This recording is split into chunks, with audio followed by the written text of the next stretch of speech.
Good morning. Happy Friday.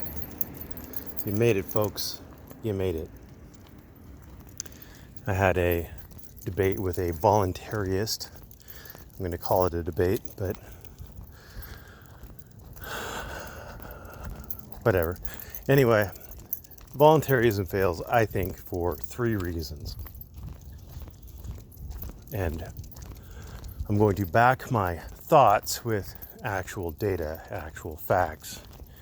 And you can go ahead and tell me where I'm wrong. Fact number 1 is voluntarism relies on rules. Well, society already has rules. Society has levels of rules. There is just common courtesy, politeness, that's enforced through social interactions. If you're rude, if you're a dick, you receive negative attention. You receive negative social interactions. And then it escalates. If there's still a problem, then it goes up to the civil level. And people can choose to file their own lawsuits. Get a neutral third party in there to enforce the status quo, to enforce your rights to not be trespassed upon and things like that. And then it escalates from there to criminal. And criminal has levels of escalation as well, from infractions to misdemeanors to felonies. The reason why we have all of those things is because just having the social rules, the common courtesy, doesn't always work. Sometimes people are assholes, and some people are always assholes.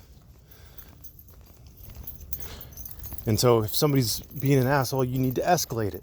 You need to either we resort to anarchy, or we have some means of escalating it without resorting to violence. And by violence, I don't mean state violence. I mean violence between people, just random people throwing dukes on the street. And that is why you escalate it to the civil. And that's why you escalate it to it gets escalated to criminal complaints. Maybe you make the criminal complaint, maybe the state does, but whatever. Any way you slice it, that's the way rules work. And I have yet to receive a good answer on who creates these rules. Everybody, all the voluntarists will tell you that they're based on logic and morality. Yeah, well, morality changes over time, and our rules are already based on logic. So I think what you're trying to say is that you get to pick what the rules are, instead of society as a whole picking what the rules are. And if you don't think society picks what the rules are, you might want to check out our laws versus even England's laws, or North Korea's laws, or Russia's laws, or Germany's laws. Each society has its own laws. I mean, everybody agrees on a few basics, like, don't kill other people, don't steal from other people, things like that. But beyond those kind of real basic criminal laws, that each society has its own different sets of laws it's willing to enforce, or rules. Even cultural rules are different in all those countries. So, there's just, your morality is your morality, and it's not everybody else's morality. So you need rules. You need laws. Because people don't respect rules that aren't enforced. So who's going to enforce those laws? Well, that's why you need some sort of a government. That's where you're failing. You need somebody not only to determine what the rules are, but to determine when those rules have been violated, and then to enforce those rules. Oh, everybody's just going to band together and do it, lynch mob style? Well, that has been done in the past. That is still done. But what we have found is that that's very ineffective. You don't get good, even application of justice. And if there are more bad guys than there are good guys at any given time, then there's a problem. And not every good guy is equally willing and equally capable of going out there and enforcing the laws. Oh, hold on. So the natural progression is to, in a society, is for people to go from the general to the specialized. There was a time in our society where people would make their own clothes and their own shoes, and they would farm their own food, etc., etc. But as a society, we became better at doing all those things and allowed people to specialize. We became better in food production and allowed people to specialize. Then we had cobblers making our shoes and tailors making our clothes. When we had farmers growing our food. Likewise, with justice, we developed specialized jobs, jailers, police officers, judges. They do it all the time. They're better at it. Judges know the law really well. Police officers know how to enforce the law really well. They know how to make arrests. They know how to determine who the victim is. Jailers know how to, keep people in jail. And they do it really well, or something. I don't know. But they also act as law enforcement inside the jail cell because it's a little community in there filled with a bunch of people who don't respect rules. And so they need law enforced inside that jail too. And every society ever has had government. Every society. You throw two people in a jail cell, one of those two people will be dominant. It's just going to happen. One is going to be a leader, one's going to be a follower. We are social mammals. That's what we do.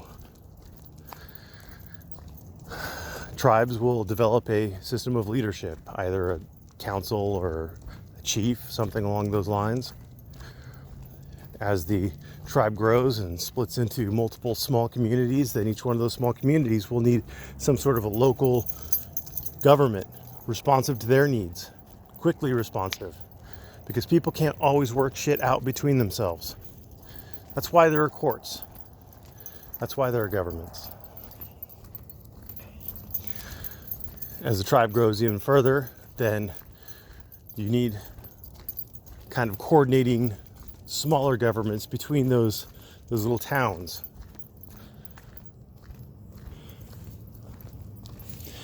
And that's kind of the way it goes. That's the way it's always gone. Because we are social mammals. And finally, because we are specialized, because of the ability to produce food on a mass scale and the specialization of jobs, we need taxes to support that government. As minimal as your government may be, you're going to need taxes.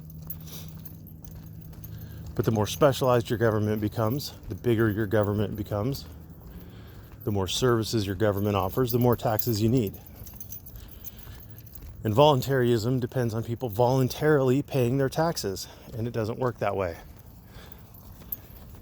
It doesn't work that way because corporations are people, and corporations will not pay taxes. It's actually, if they have the option of not paying taxes, then it's their duty. They have a fiduciary duty to maximize profits for their investors.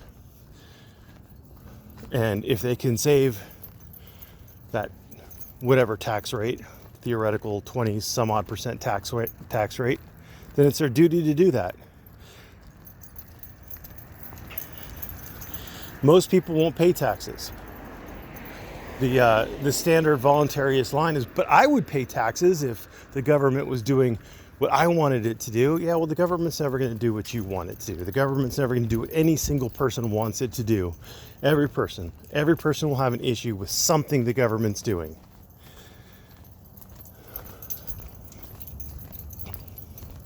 and people won't pay taxes. That is just human nature right there. You'll get some people, but unless there is some enforcement mechanism, people won't pay taxes. That's the way it is. That's the way it's always been. Churches can get away with it because God is watching you. So you need to give 10% or whatever your particular faith demands. But does that mean everybody gives 10%? No. Even churches have people not paying. And God knows everything, right? You can't hide from God. I'm saying this, as if you're going to these churches and you're tithing, you're believing in a God. So that's why I'm using this as, obviously it's not my belief.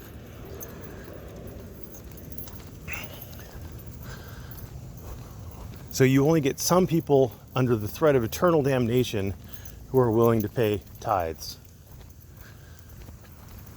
And you're expecting people to voluntarily pay taxes if there are no ramifications for not paying.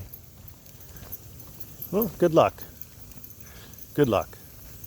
What would happen then? Here's what would happen then. Only the most wealthy would donate. Or only the most wealthy would be willing to donate, because the wealthier you are, the more likely you are to give to charity, and this would essentially be the government as a charity. And so then, as human nature is so prone to do, the government would start catering to the needs and the wants and the desires of the ultra wealthy, because they're the ones who are paying. And that doesn't sound very utopian to me. But anyway, that's 3 reasons why, in my humble opinion, voluntarism would fail. Like socialism, it looks good on paper, but in actual application, number 1, it's never happened, just like socialism. And number 2, it requires people to act altruistically in order to succeed. And just like socialism, it's never going to happen. Thanks for watching. Have a great day.